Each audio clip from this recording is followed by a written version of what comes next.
Hi అండి. అందరికీ నమస్తే. Welcome to Bhavitha cooking channel. ఈరోజు వీడియోలో వచ్చేసి దొండకాయ ఫ్రైని చాలా ఈజీగా, సింపుల్‌గా ఎలా తయారు చేసుకోవాలో చూపిస్తానండి.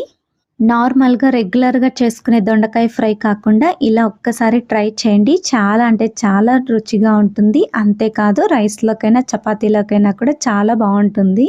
ఇందులోకి ఈ పొడి వేసుకొని తయారు చేసుకుంటే దొండకాయ ఫ్రై చాలా రుచిగా ఉంటుందండి. తప్పకుండా ఇంట్లో ట్రై చేయండి. ఎంతో టేస్టీగా ఉంటుంది. అంతేకాదు దొండకాయ అంటే ఇష్టపడని పిల్లలు కూడా ఇలా ఒక్కసారి తయారు చేసి పెట్టండి. చాలా ఇష్టంగా తింటారు.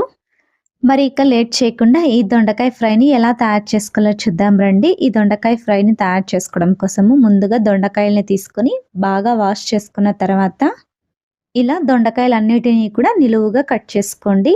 దొండకాయలు మీకు ఎంత వీలవుతుందో అన్ని ముక్కలుగా ఇలా పొడవుగానే కట్ చేసుకోండి.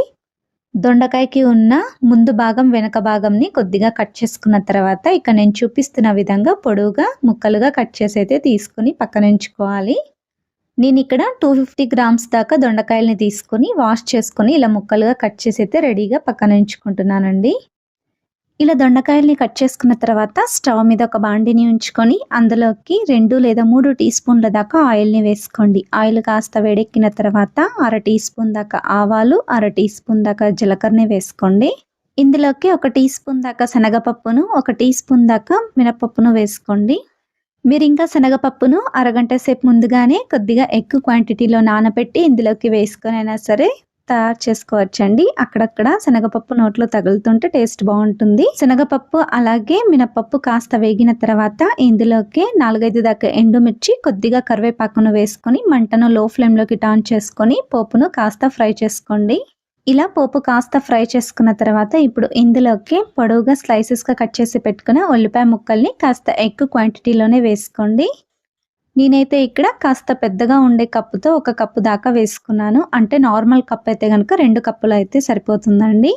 ఈ దొండకాయ వేపుడులోకైనా సరే, ఫ్రైలోకైనా సరే కాస్త ఉల్లిపాయ ముక్కలు ఎక్కువ క్వాంటిటీలో వేసుకుంటే కనుక టేస్ట్ చాలా బాగుంటుందండి. ఈ ఉల్లిపాయ ముక్కల్ని ఒకసారి బాగా కలిపేసుకోండి. ఆ తర్వాత ఈ ఉల్లిపాయ ముక్కలు అనేవి త్వరగా వేగడం కోసము కాస్తంత సాల్ట్ని వేసుకొని ఒకసారి బాగా కలిపేసుకొని మంటను మీడియం ఫ్లేమ్లోనే పెట్టుకొని మధ్య మధ్యలో కలుపుతూ వేయించుకోండి.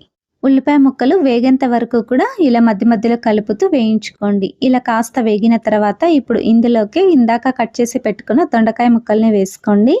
ఇక్కడ నేను తీసుకున్న దొండకాయల్లో కొన్ని పండిపోయినాయండి. అందుకోసమే కొన్ని దొండకాయలు అనేవి ఎర్రగా వచ్చినాయి. ఏమీ కాదండి, టేస్ట్ కూడా బాగుంటుంది. అలా వచ్చిన వాటిని తొందరగా కూడా మగ్గిచ్చేసుకోవచ్చు. ఇలా ముక్కలు చేసి పెట్టుకున్న దొండకాయలన్నిటినీ కూడా వేసేసుకొని ఇప్పుడు ఒకసారి బాగా కలిపేసుకోండి. మంటను మీడియం ఫ్లేమ్లోనే పెట్టుకొని ఈ దొండకాయల్ని ఇలా కలుపుతూ ఉడికించండి. మంటను మీడియం ఫ్లేమ్లోనే పెట్టుకొని మధ్య మధ్యలో కలుపుతూ ఈ దొండకాయల్ని కాస్త మగ్గనివ్వండి. ఇలా మధ్య మధ్యలో కలుపుతూ ఉండంగానే దొండకాయలో ఉండే నీళ్ళు అనేవి బయటికి వస్తాయండి. ఆ నీళ్ళతోనే మనకు ఈ దొండకాయలు అనేవి పూర్తిగా ఉడికిపోతాయి. ఒకవేళ మీకు కాస్త డ్రైగా అనిపిస్తే గనక కొద్దిగా నీళ్ళను చింకరించుకోండి. మరి ఎక్కువగా వేసుకోకండి. చిన్న కాఫీ గ్లాస్తో హాఫ్ దాకా వేసేసుకొని ఇలా మూత పెట్టేసుకొని మంటను లో టు మీడియం ఫ్లేమ్లోనే పెట్టుకొని 5 నిమిషాల పాటు ఇలా మగ్గనివ్వండి. 5 నిమిషాల తర్వాత మూతను తీసి ఒకసారి దొండకాయ ముక్కల్ని బాగా కలపండి.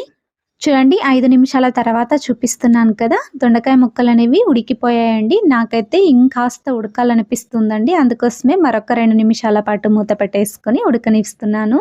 ఈ దొండకాయ ముక్కలు అనేవి ఉడికే లోపల మరొక వైపు ఒక మిక్సీ జార్ని తీసుకుని అందులోకి అర టీ స్పూన్ దాకా ధనియాలు, పావు కప్పు దాకా పుట్నాల పప్పును, అలాగే పావు కప్పు దాకా వేయించి పెట్టుకున్న పల్లీల్ని కూడా వేసుకోండి. సేమ్ అదే కప్పుతోనే ఎండు కొబ్బరి ముక్కల్ని కూడా వేసుకోండి. ఎండు కొబ్బరి తురుమునైనా వేసుకోండి, లేదా ఇలా స్లైసెస్గా కట్ చేసుకోండి. ఎండు కొబ్బరి ముక్కలైనా వేసుకోండి. అలాగే గుప్పెడన్ని వెల్లుల్లిపాయల్ని పొట్టు తీసి వేసుకోండి. ఇందులోకి 1 టీ స్పూన్ దాకా జీలకర్రని వేసుకోండి. ఇప్పుడు ఇందులోకి మీ రుచికి సరిపడంత కారం వేసుకోండి. కర్రీ అనేది ఎంత స్పైసీగా కావాలో దాన్ని బట్టి మీరు కారం అయితే వేసుకోండి. మరి ఇందులోకి పచ్చిమిర్చి కానీ మరి ఎక్స్ట్రా ఏమీ వేసుకోవట్లేదు. ఇదే కారంతోనే సరిపెట్టుకుంటున్నాం కాబట్టి మీ టేస్ట్కి తగ్గట్టుగా కారం వేసుకోండి.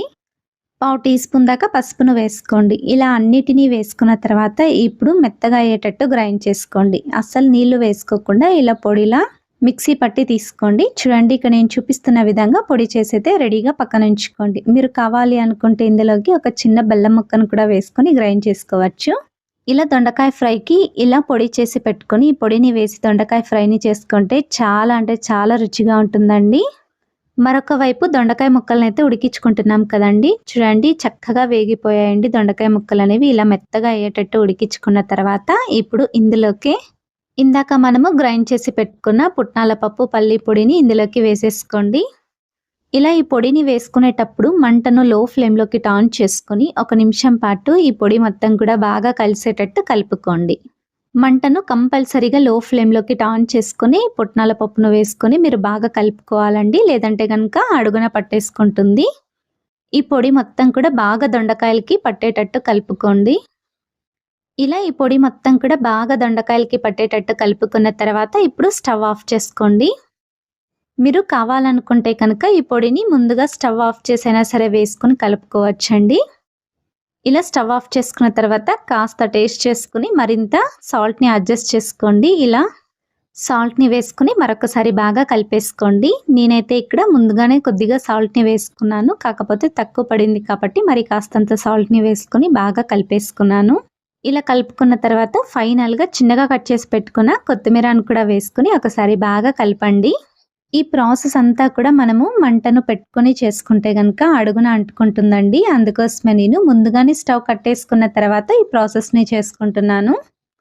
మనం స్టవ్ ఆఫ్ చేసుకున్నా సరే ఇంకా వేడిగా ఉంటుంది కాబట్టి కొత్తిమీర వేసుకొని కలుపుకున్న తర్వాత కూడా మనకు కొత్తిమీరలో ఉండే ఫ్లేవర్స్ మొత్తం కూడా ఆ వేడికి కర్రీలో బాగా కలిసిపోతుందండి. అంతే ఎంతో రుచికరమైన దొండకాయ ఫ్రై అనేది రెడీ అయిపోతుందండి. తప్పకుండా మీరు కూడా ఇంట్లో ట్రై చేయండి ఇలా ఒక్కసారి. రైస్‌లోకైనా, చపాతీలోకైనా చాలా టేస్టీగా ఉంటుంది. మీరు ఇంట్లో ట్రై చేసిన తర్వాత మీకెలా వచ్చిందో మీ ఫీడ్‌బ్యాక్‌ని కింద కామెంట్ సెక్షన్‌లో కామెంట్ చేయండి. అలాగే లైక్ చేయండి, షేర్ చేయండి, సబ్స్క్రైబ్ చేయండి. Thank you for watching video.